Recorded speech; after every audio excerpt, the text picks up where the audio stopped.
कधी विचार केलाय का तुम्ही, एक असं प्रोडक्ट जो कधीही श्रीमंत लोकांसाठी बनवला नाही, पण तरीसुद्धा तो भारतातील प्रत्येक घरात, प्रत्येक मनात आपली जागा बनून बसलाय, ज्याची ना स्टाईल आहे ना ग्लॅमर, पण जशी भूक लागते तसं पहिलं नाव डोक्यात येतं, मॅगी.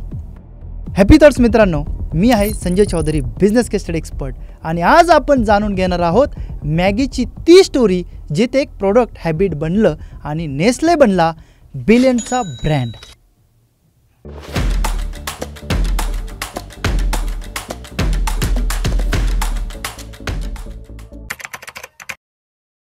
(1983) पासून जेव्हा इंडियामध्ये लोकांना नूडल्स म्हणजे काय हे सुद्धा माहीत नव्हतं, जेव्हा नेस्ले नावाची MNC कंपनी इंडियामध्ये घेऊन आली एक टेस्टी आणि फास्ट कुक्ड फूड ज्याचं नाव आहे मॅगी. पण खरी गोष्ट अशी होती की जेव्हा इंडियामध्ये नूडल्सचं कल्चर नव्हतं, रेसिपी बुक्समध्ये मॅगी नावाची एकही रेसिपी नव्हती, तेव्हा नेस्लेने असं काय केलं की आज 2025 मध्ये सुद्धा मॅगी 60% मार्केटमध्ये होल्ड करून बसली आहे. ITC, युनिलिव्हर, पतंजली, मॅरिको सारखे मोठमोठे ब्रँड्स आले आणि गेले, पण मॅगी अजूनही मॅक्स प्रॉफिटमध्ये आहे. How was this possible? चला जाणून घेऊया नेस्लेने कोणत्या स्ट्रॅटर्जी वापरल्या ज्यामुळे इंडियात प्रत्येक किचनमध्ये भूक लागल्यावर 2 मिनिटवाली मॅगी बनू लागली. सर्वात पहिला प्रश्न, नेस्ले इंडियामध्ये का आली? कारण जपानमध्ये नूडल्सचा किंग आधीच बसला होता, निसिन, जेथे नेस्ले काही करू शकली नसते. नेस्लेने विचार केला, जिथं युद्ध सुरू आहे तिथं जायचं नाही, जिथं रिकामी जमीन आहे तिथेच महाल उभा करायचा. इथेच आठवते धीरूभाई अंबानीची ओळ, जर तुम्ही काहीतरी वेगळं करायचं धाडस ठेवत असाल तर संपूर्ण मार्केट तुमची वाट बघत असते, कारण लोकांना काय हवं असतं, काहीतरी वेगळं. एके वेळी इंडिया म्हणजे एक आगळं वेगळं मार्केट होतं. नूडल्स काय असतं हे कोणालाच माहीत नव्हतं. नेस्लेला कुठलं कॉम्पिटिशन होतं ना कुठली टेस्ट एक्सपेक्टेशन. नेस्लेने जे बनवलं ते स्टँडर्ड बनवलं. तेव्हाच्या इंडियन मॉम्स 2 प्रकारच्या होत्या, एक वर्किंग मॉम ज्यांच्याकडे वेळ नव्हता आणि दुसरी हाऊसवाईफ मॉम जिच्यावर संपूर्ण घराची जबाबदारी होती. आता दोघींनाही हवं होतं असं काही जे झटपट बनावं, झंझट नको, मुलंसुद्धा स्वतः बनवू शकतील आणि भूकेही भागेल. नेस्लेने याचं पॉईंटला समजून घेतलं आणि घेऊन आलं 2 मिनिटवाली मॅगीचा कन्सेप्ट. बस 2 मिनिट, चल प्लेट लगा, तू लगा.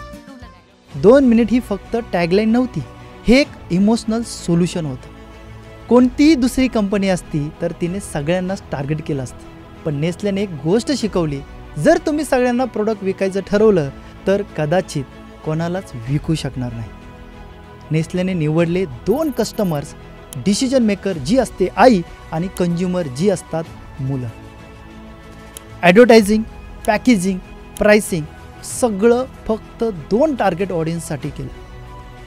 2000च्या नंतर शहरामध्ये मॅगी राज्य करत होती, पण रुरल इंडिया म्हणजेच गाव, कसबे, इथं लोकांना मॅगीबद्दल काहीच माहीत नव्हतं. मग नेस्लेने आपली स्ट्रॅटर्जी बदलली आणि टार्गेट केलं इंडियामधल्या रुरल एरियाजला. मोठ्या रिसर्चनंतर नेस्लेला समजलं इंडियाच्या रुरल एरियामध्ये लोकांना नूडल्स हे कॉस्टली वाटत होतं आणि साधा माणूस पैसा खर्च करायला तयार नव्हता. मग नेस्ले घेऊन आली 5 रुपयाची मॅगी. यांनी लोकल भाषांमध्ये ॲड्स केलेत, रुरल डिस्ट्रीब्युटर्स बनवले. मग एक क्रायसिस आला. तेव्हा वर्ष होतं 2015 आणि फूड सेफ्टी आणि स्टँडर्ड अथॉरिटी ऑफ इंडियाच्या रिपोर्ट्सनुसार मॅगीमध्ये ठरलेल्या मर्यादेपेक्षा जास्त लीड सापडलं. त्यामुळे संपूर्ण देशात एक भीती निर्माण झाली. मॅगी दुकानामधून काढून टाकली गेली. मॅगीवर नॅशन वाईड बॅन लागला आणि 75% मार्केट शेअर असलेला ब्रँड अचानक झिरोवर आला. मॅगीची वर्षानुवर्ष मेहनत एका झटक्यात संपली, पण नेस्ले घाबरली नाही. नेस्लेने सोशल मीडियावर सुरू केला एक हार्ट टचिंग कैंपेन #WeMissYou2। पापी पेट के लिए क्या क्या करना पड़ रहा है। आई मिस यू यार, कम बैक मैन। ज्यात लोकांनी स्वतःच्या मॅगीच्या आठवणी शेअर केल्या. स्नॅपडीलवर 60,000 वेलकम किट्स फक्त 5 मिनिटात विकल्या गेल्या आणि मॅगी परत आली फक्त 2 वर्षात. नेस्लेने पुन्हा 60% मार्केट शेअर जिंकलं. आणि इथेच आठवतो स्टीव्ह जॉबचा एक विचार, सक्सेसफुल आणि अनसक्सेसफुल लोकांमध्ये फक्त एकच फरक असतो, हार न मानणे. नेस्लेने हार मानली नाही, ते हटले नाही आणि त्यांच्या एका कमबॅकने इतिहास बनवला. म्हणून मित्रांनो, आता विचार करा, भूक लागली की पहिलं नाव अजूनही मॅगीच असतं. हे केवळ चवीमुळे नाही तर त्या कम्फर्टेबिलिटी आणि कन्सिस्टन्सीमुळे आहे. केस स्टडी सांगते नेस्ले कंपनी आणि मॅगी नावाची कम्फर्टेबिलिटी 83% आहे आणि प्रॉफिटेबिलिटी 99%. म्हणजे मॅच आहे. म्हणजे नॅचरली एकमेकांशी कम्फर्टेबल असल्यामुळे मॅगीची ग्रोथ नॉनस्टॉप झाली. मॅगीची ग्रोथ झाली ही इन्फॉर्मेशन यूट्यूब, रील्समध्ये आणि इंटरनेटवर सगळीकडे मिळून जाईल. पण त्यामागचं रिसर्च बेस्ड सोल्युशन कम्फर्टेबिलिटी आहे हे कोणीच सांगणार नाही. जर तुमच्याकडे अशी एखादी आयडिया आहे जी फक्त एक लॉन्च नाही तर लोकांच्या जीवनात एक लाईफ टाईम कनेक्शन बनू शकतं, तर सुरुवात करण्याआधी थोडं थांबा आणि स्वतःला नीट समजून घ्या आणि एसबीड रिपोर्टद्वारे तुमच्या बिझनेसची कम्फर्टेबिलिटी चेक करून घ्या. ही केवळ माहिती नाही, ही एक क्लॅरिटी आहे जी तुम्हाला तुमचा नेक्स्ट मूव्ह स्ट्रॉंगली ठरवायला मदत नक्की करेल. याचा आवर्जून विचार करा. पुन्हा भेटूया पुढच्या केस स्टडीमध्ये, जेथे ब्रँडची गोष्ट नाही तर फाउंडरचं इंटरनल बॅटल समजून घेणार आहोत.